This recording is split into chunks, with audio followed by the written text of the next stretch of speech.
Donc ici, on voit nos psychologues à domicile lors du suivi neuropsychologique à 6 ans.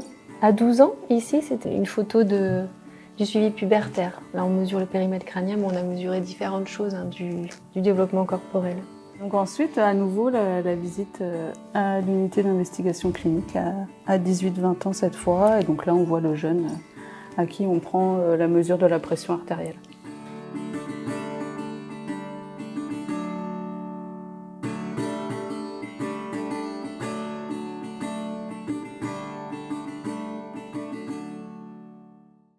L'étude Pélagie, c'est une cohorte mère-enfant, c'est-à-dire qu'on va suivre des femmes pendant leur grossesse et leurs enfants, et on va suivre l'environnement et la santé.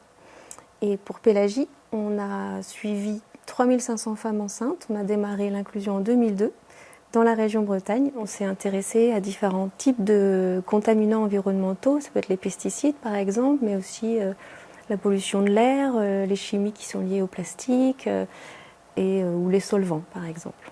Une des forces de l'étude Pélagie, c'est d'avoir pu suivre ces expositions au fur et à mesure du temps, de la grossesse et de la vie de l'enfant. De plus, on a proposé d'utiliser des marqueurs biologiques d'exposition, c'est-à-dire qu'on demandait aux femmes enceintes et aux enfants de nous fournir des prélèvements biologiques ou sanguins et dans lesquels on réalisait des dosages chimiques pour mesurer la présence ou non de certaines substances chimiques.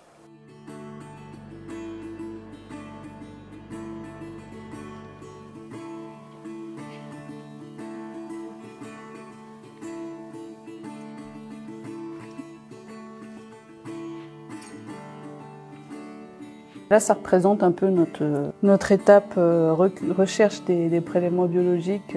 Et donc là, on se retrouve en chambre froide avec nos blouses et nos gants pour aller chercher l'échantillon de la femme ou de l'enfant qui nous intéresse. C'est parfois des moments rigolos parce qu'il fait 30 degrés dehors et on se retrouve 2 heures à 6 degrés, donc on est avec notre bonnet, on sort dans les couloirs, on est toujours avec notre bonnet parce qu'on a très froid. Dans l'étude Pélagie, il y a eu de nombreux résultats, notamment un travail de thèse qui a montré que l'exposition professionnelle des mamans pendant la grossesse aux solvants organiques était associée à un doublement du risque de malformation congénitale chez les nouveau-nés. Ces travaux se sont intéressés également à des familles plus spécifiques de ces solvants, et en particulier les éthers de glycol. Et d'ailleurs, ces éthers de glycol, on s'est rendu compte, ne se limitent pas au contexte que professionnel, mais également se retrouvent dans nos environnements de tous les jours et domestiques. On en retrouve par exemple dans certains de nos produits cosmétiques. Et donc les résultats de Pélagie montrent qu'on retrouve des traces de ces éthers de glycol dans les urines des femmes enceintes et dans toutes les urines des femmes enceintes, c'est-à-dire qu'on est tous exposés aux éthers de glycol. Donc ceci a par exemple permis d'encourager certaines agences, comme notre agence qui est spécialisée dans les produits de soins et de santé, de faire des recommandations de restriction d'usage de certains de ces éthers de glycol dans la composition des produits cosmétiques, en particulier ceux qui sont dédiés aux tout petits, aux bébés.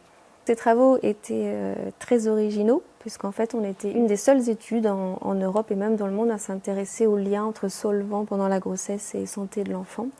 Et aujourd'hui, on a élargi ces questions de recherche avec nos collègues européens notamment, et ces questions de recherche sont élaborées aujourd'hui à travers d'autres études et d'autres cohortes mère-enfant également européennes.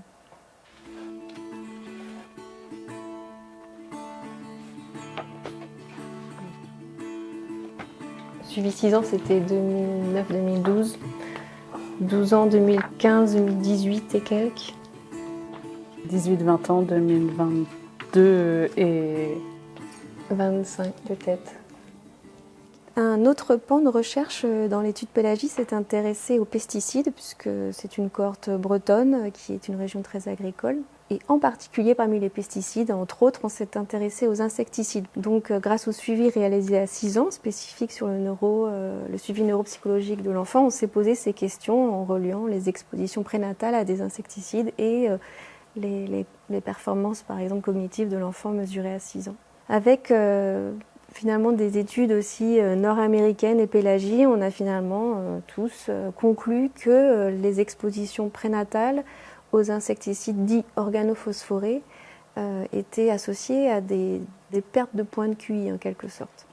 Et grâce à ça, aujourd'hui, Notamment en Europe, il y a beaucoup d'insecticides organophosphorés qui sont aujourd'hui interdits, et en tout cas en nette diminution. Parmi les insecticides, on s'intéresse aussi également à une autre famille qui s'appelle les pyréthrinoïdes, parce que eux remplacent justement les organophosphorés qui disparaissent aujourd'hui. Et on montre dans l'étude pélagique qu'une exposition aux pyréthrinoïdes peut induire des troubles du comportement de l'enfant, également mesurés à 6 ans, un peu plus élevés qu'attendus, on va dire. Ça, c'est une copie de presse qui illustre les conférences qu'on peut faire. Ici, c'était communiquer sur les pesticides et la santé. Ce type de conférence, c'est important pour communiquer nos résultats. En particulier, il y a beaucoup d'élus, représentants, associations, agriculteurs qui s'intéressent à ces problématiques. Donc c'est important d'en réaliser de temps en temps, régulièrement. Aujourd'hui, les enfants de la cohorte Pélagie, ils ont bien grandi, c'est devenu des jeunes adultes. Et donc, je m'intéresse à leur santé à l'âge de 18-20 ans, en particulier la santé cardiovasculaire et métabolique chez le jeune adulte. À nouveau, on va suivre un sous-groupe des participants de l'étude Pélagie qui vont venir à l'hôpital, à l'unité d'investigation clinique, pour réaliser une visite clinique assez complète. On utilise des mesures précises qui sont des marqueurs prédictifs des pathologies de santé qui vont pouvoir arriver dans les années à venir. Et donc on s'intéresse par exemple à l'obésité, à l'hypertension ou au diabète.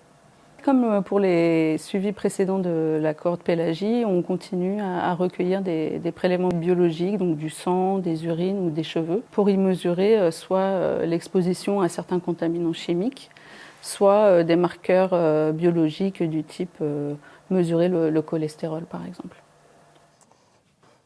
Et la dernière photo, elle représente un peu le fait que Cécile m'ait embarquée sur son vélo comme dans l'aventure Pélagie. C'est ma photo porte-bonheur. En fait, l'étude Pélagie, c'est vraiment une aventure à la fois scientifique et humaine, et on tient vraiment à remercier toutes les familles de Pélagie qui sont volontaires et qui sont vraiment impliquées dans ces suivis et qui contribuent à réduire les expositions de la population dans son ensemble et donc améliorer la santé de tous. Et c'est pas fini parce qu'on réfléchit déjà à la suite de cette cohorte avec, pourquoi pas, un nouveau suivi des jeunes ou de leurs parents.